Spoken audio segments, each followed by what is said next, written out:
Hey everybody, won't always bored, never boring. Today is the 11th of February 2021 and Games Workshop have just put another Warhammer Quest Cursed City update on their Warhammer community page. So I've put together this video really quickly just to talk briefly about it, and I have to say I was actually in two minds as to whether to make this video or not, because again, it's not the most exciting update. It's exciting in as much as they have shown us a brand new miniature that we haven't seen before, which is cool. But again, they haven't really shed any light on how this game is going to play, what's going to be similar to previous versions of Warhammer Quest and what is going to be different.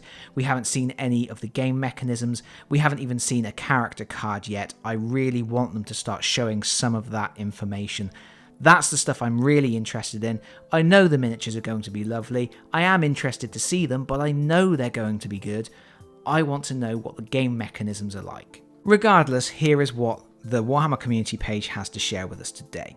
It's a quick look at the character Kulathis the Exile, and it says, after losing her home and family, she's come to the Cursed City to seek vengeance on those who took everything from her. In the realm of Guran there is a strange annex called the Engala Weald, once known only to the Sylvaneth. Then the Soul Blight came. Kulathis and her kin fought a savage guerrilla war against the vampire invaders, but they could not match the brute strength and the resilience of their undead foes. Kulathis' clan lost hope and withdrew, seeking to restart their lives elsewhere. Kulathis, however, refused to give up and vowed to bring true death to the vampires, even though her elders expressly forbade it. With her blade and her bow, she made her way to Ulfenkarn to seek her revenge. Before leaving, she took an arm-thick splinter of the Oak of Ages Past, the tree sacred to all elven kind. Kulathis fashioned it into many magical arrows, the better to slay the undead monstrosities that haunt the streets of Ulfenkarn. And that's it really, just a bit of fluffy background on our second revealed hero.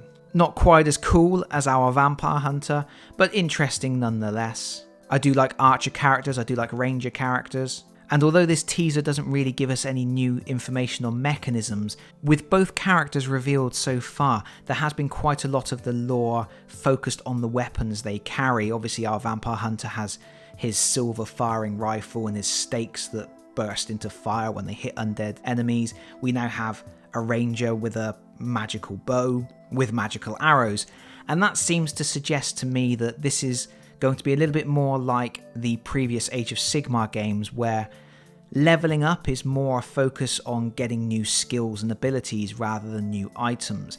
It seems like our heroes are already fully kitted up and prepared to face the undead hordes, so we aren't going to see a lot of looting for better weapons and things like that.